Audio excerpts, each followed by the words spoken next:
Zero down mortgages are back. I know it's crazy, but it's true. In this video, I'm going to share with you how to get approved for a mortgage loan with 0% down.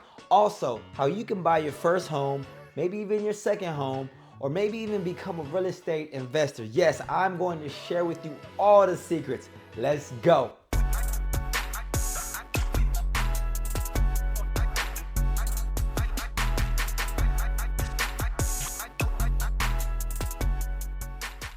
What's up? My name is Chriscashjalem. I'm a licensed Las Vegas realtor, entrepreneur, recording artist, podcast host, and of course, a family man.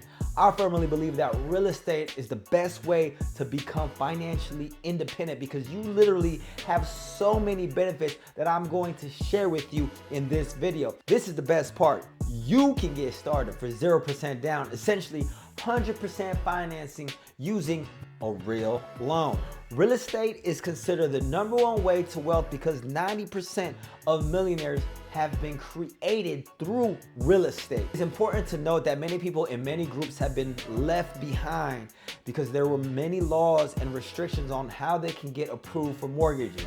In addition, the information was not readily available, but you know Chris Cash is going to give you the information that will most definitely change the course of your life. Essentially, if you are able to own a home, you should do it because it creates a stable environment and you'll be able to have equity in the home.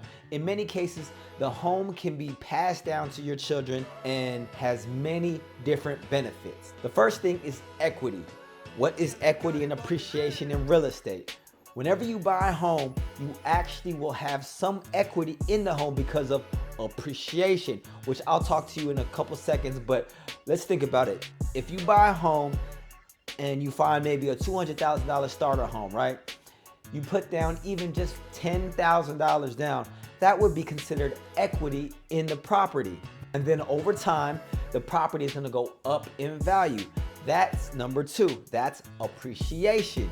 So real estate offers equity and appreciation, which really helps people grow their wealth because you are paying down the mortgage and the mortgage balance is going down over time. You are actually having this added benefit of the property itself going up in value over time, appreciation. So now that increases your equity. Equity is the difference between what you owe on the property and what the property is valued at. In many cases, people have seen, New York, for example, parents have bought a home, they paid maybe $30,000 for it. Those exact same homes now today are worth $750K. So as you can see, there's tons of equity that could be passed down to you generationally and creates wealth for you. So real estate and having property is still the #1 way to get wealth. How to build wealth with real estate? The major 2 benefits are equity and appreciation. And then you can even add cash flow because again, it is a piece of real estate that can generate cash flow through rental income. So once you have real estate, you can get a loan for another piece of real estate. You can turn that home, your first home, into rental property. Now you've actually building a portfolio of real estate. And in fact, most people's first rental property is the first home that they bought. Many people will buy a starter home, maybe it's a smaller home, and then as they grow and they make more money, they'll buy another one. So they then turn their first home into rental property. So now they have 2 pieces of real estate. And again, this can grow and grow and grow depending on how you want to do it. So now we have this added benefit of this new thing that the Biden administration is proposing to Congress that I want to talk to you about on how you can start getting a home with 100% financing, essentially 0 down mortgages. So very recently, the Biden administration has proposed that there will be a $10,000 tax credit for purchasing a home. Right now, home ownership, especially for millennials and Gen Y, is actually down. The baby boomers actually own most of the real estate in today's market, and they continue to hold most of the wealth in real estate and in their retirement accounts. It is actually very crazy how much disparity in wealth there is between the baby boomer generation and the Gen X and the millennials. And so we really have to start thinking about why that is. So there's different ways that the older generation purchased homes. The baby boomer era was actually buying homes using GI bills, FHA loans, using VA loans, and even using USDA loans. In many cases, a USDA loan, which is a home mortgage that is available to you if you live in a rural area. In many cases, it doesn't even have to be very rural. A lot of times it's just a little further outside major cities. Like, for example, in Las Vegas, you can find homes in Boulder City, Mesquite, Moapa to qualify for a USDA loan, which is typically 100% financing. For example, Nevada offers a $25,000 forgivable down payment to eligible homeowners purchasing a primary residence anywhere in rural Nevada. This is structured as a secondary loan with zero interest, no payments, and is forgiven in 3 years or on December 31st, 2026. Additionally, if you're a veteran, you most likely are entitled to a VA loan, which also has 100% financing, and many people are just not taking advantage of these amazing benefits that are available to them. Additionally, we have FHA loans, which are backed by the government. You will still go to a normal lender, but you could apply for an FHA loan, which in most cases only requires 3.5% down. But let me tell you, you actually could use this tax credit and some down payment assistance programs to end up with 100% financing and get that home with 0% down. Boom. Do you want to buy a home? Are you even ready? Do you have any questions? Go ahead and drop comments below and let's have a conversation. I really believe in home ownership. I think it's the #1 way to wealth. So let's have a conversation about it. Chat with me below and let me know your thoughts. So why are the younger generation struggling to buy homes?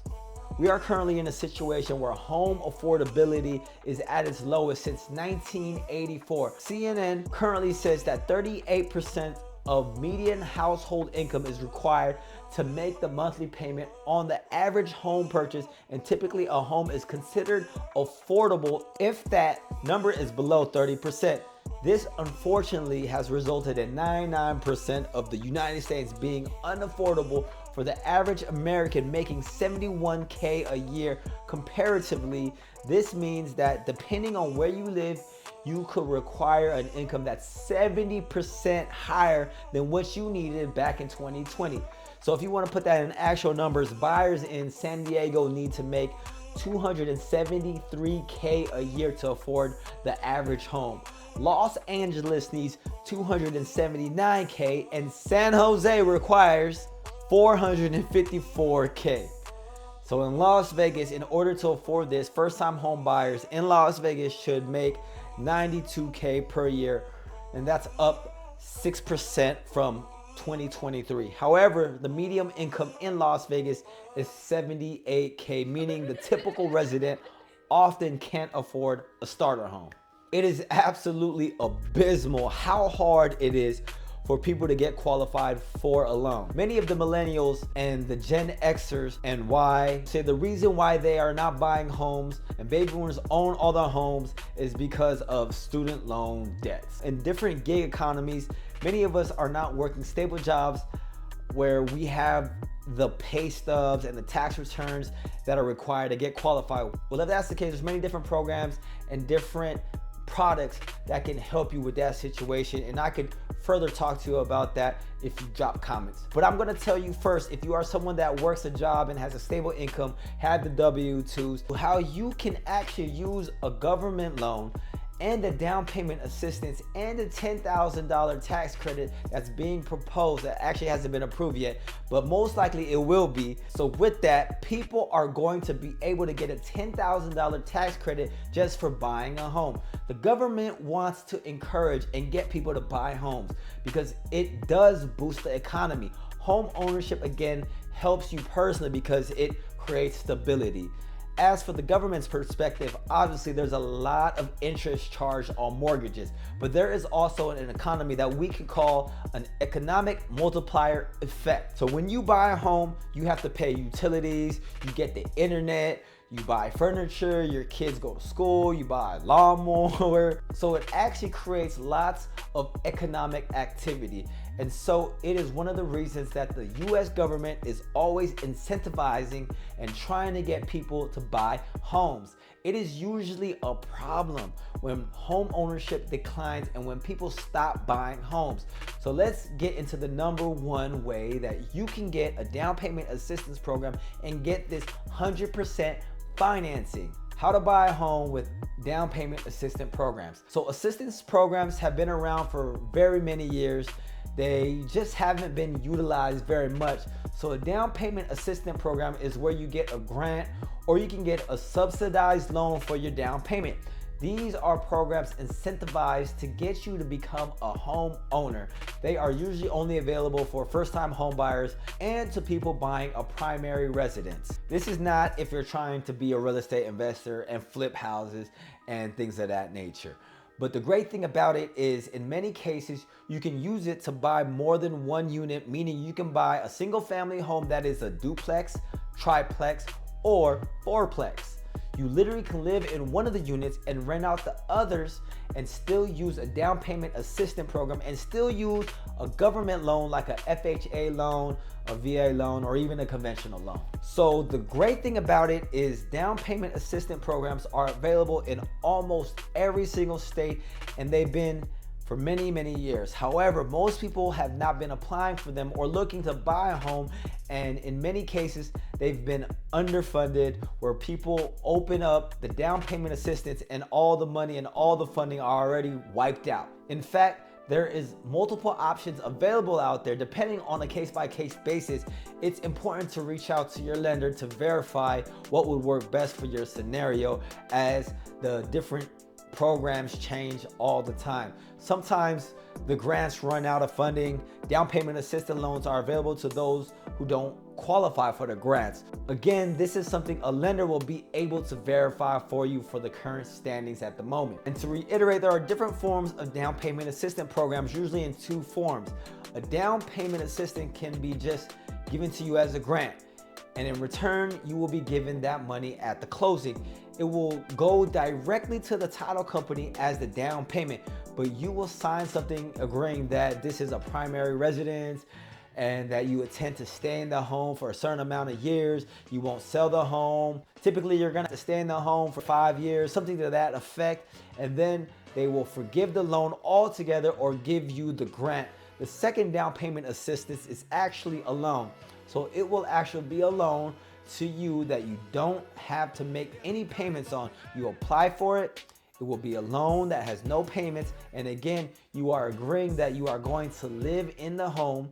It's going to be your primary residence, and the money will be given directly to the title company at closing. But again, many of these programs are completely unutilized, or the people that go after them immediately and they run out of funding. So the proposal that the Biden administration has proposed is that the buyer and the seller will be able to get a $10,000 tax credit. Like I said earlier, home ownership is at one of the highest unaffordability levels that it's been since 1984. So in order to get a home, in many cases, if you're using a down payment assistance, a lot of times when the seller sees those offers, they do not choose those offers. They will choose the other offer that's maybe cash, or an offer with someone that has, they're putting up 50% down, things of that nature. So even if you have these approvals, in many cases, you don't win the house offer. Well, with this tax credit, the seller would be incentivized